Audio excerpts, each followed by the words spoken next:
Well, here we are in the 30 Years' War. Did some of the initial turn bookkeeping, etc. But Protestants launched another attack on Linz. This time they lost Mansfeld and lost the battle as well. The Bavarian force is rather small. On the plus side, though, John George has made it down to Prague and is starting to besiege that. That probably means that the Protestants are going to have to move up and cope with him in one sense or another. After a little bit of jockeying around and the Bavarians recruiting and marching forward, the Hungarian king down here getting ready to do a recruit, the Bavarians marched back in, attacked again, and were driven out. Sort of seesaw type effect going on down there. Only 2 more actions left in this turn. Okay, so that's the end of turn 5. Not a lot more happened. Had some growth in the armies, and some pillaging, and some men dying off due to starvation, etc. Really nothing's moving. I mean, we had the one action moving up after Mercy went back to drive John George off, and you know, the armies in this Bohemia, Austria, Bavaria, and Saxony region, they're fairly well matched. Things that aren't happening that might be. Cordoba could march up and take Munster. He hasn't wanted to do this, and the Catholics haven't wanted to trigger anything that'll bring the French into the war yet. They ought to be doing it real soon, but their victory points are at a point where pretty much they do anything. There are 29 victory points. They do anything at all that gives them victory points, and they're going to bring the French in. And they're kind of leery of doing that until they defeat the Protestants on the field. And they haven't been able to do that. Things are fairly evenly matched over here. But, you know, it's getting late enough in the game that they may want to start. And in fact, they've held Spinola besieges Bergen with the thought of pushing the Dutch aid problem into play and getting some victory points for that. The Protestants, on the other hand, have held the Denmark enters the war card. At the very least, they'd be able to take some actions and maybe retake Brandenburg. If France is going to come in on after turn 7 anyhow, or on turn 7 anyhow, they might as well drive the Catholic victory points down. We'll see where it goes. Okay, after the administrative cleanup and the start of the new turn, handing the cards out, it's kind of ridiculous where the cards have gotten. The Catholics have 1 card that they don't get. The Protestants have 2 that they don't get. Otherwise, they're getting the whole deck. Or what's left of it, at least. Hard decisions here. For the Catholics, I think they're going to move the Dutch war track as their first move, but I don't know what the Protestants want to do. They probably need more forces to do anything at this point. The reinforced Bavarian army is still a threat. The Saxon army is larger than the Protestant one that's in Bohemia now, although maybe not terribly strong. So it's kind of tough to make a choice here. Bringing the Danes in is always an option, but are they really where I want them?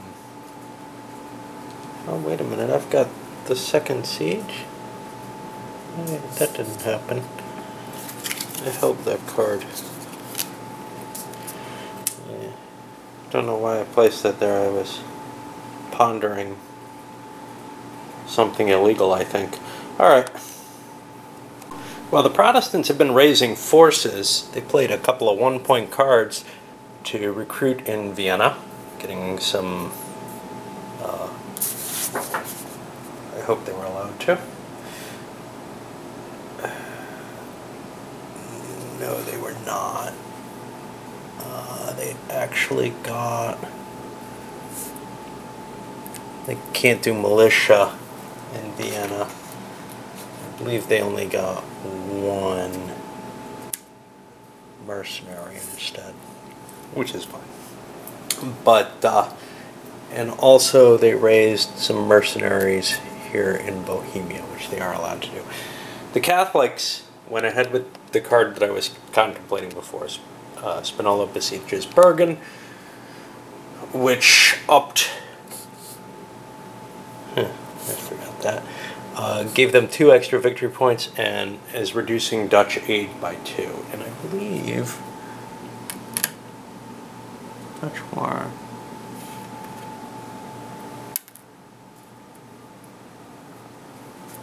I want to put this somewhere to remind me. I have a penalty there on UP's foreign aid points. And these Spaniards don't exist anymore. But they also played the Edict of Restitution, which goes away as well. And their victory points are now up to 36. That's guaranteeing we're going to go to the intervention deck next turn, so there'll be more cards in play.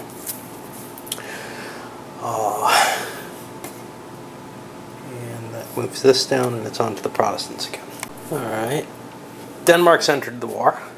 That card goes away. Got Danish troops here. Schleswig-Holstein joined the Protestant cause because of this, thereby causing a couple of points, or 8 point, to go over to the Protestants. The Catholics, on their turn, played and moved Cordoba up through Munster, and are starting to collect points for that. They don't have the strength to take Bohemia as long as there's still an army here that could come slicing through and threaten Bavaria. They really want Bohemia, but they can't do it. So, we're still in this kind of balanced situation. I had to think I may want to bring more troops with me. 1, 2, 3, 4, that's 8. 9, 10, 11, 12. Nah. It's painful, but keeping the troops in supply, the number of points that I'm planning on having, I'm probably not going to be able to really face the Danish forces very nicely. The Danes are always, as long as they can maintain a supply line to Denmark, paid for. That's because of Christian's huge bankroll in this period. Okay, the Danes began moving down, grabbed Lübeck, Lüneburg, and then went up and began a siege of Hamburg. And I should have a little siege marker there. We got a free roll there, which is helpful. They got a victory point for grabbing Lübeck. And now, our good friends the Catholics had Spain declare war on England. Gets rid of the card, which is a shame. It's a good card. But it means that in addition to the Dutch penalty, now the English have a penalty in terms of their aid points. So we're trying to cut down the support that the Protestant player is getting from its foreign sources. And before cleanup, both sides basically played their points for the war, for the turn. Protestants lived off Swedish aid, kind of a painful choice. You might well want to get rid of this card. The Catholics took 12 Spanish aid, which gives them a significant amount of points, probably not enough to fund their armies, however. We'll see how close they come. We're going to have the siege to roll, and we have the normal payouts and cleanup. Alright, well, the siege was successful. We had some losses. We're on to game turn 7, and the intervention cards have been added for 2 reasons. One, we reached turn 7, but also the victory points are above 30, so that crisis was reached at the point where the Catholics wanted to reach it. They did not want... They want French intervention for as little a time as possible. Now, the French haven't intervened yet. It's just that their intervention is in this deck, or is triggerable by it. I haven't seen it yet, so I don't know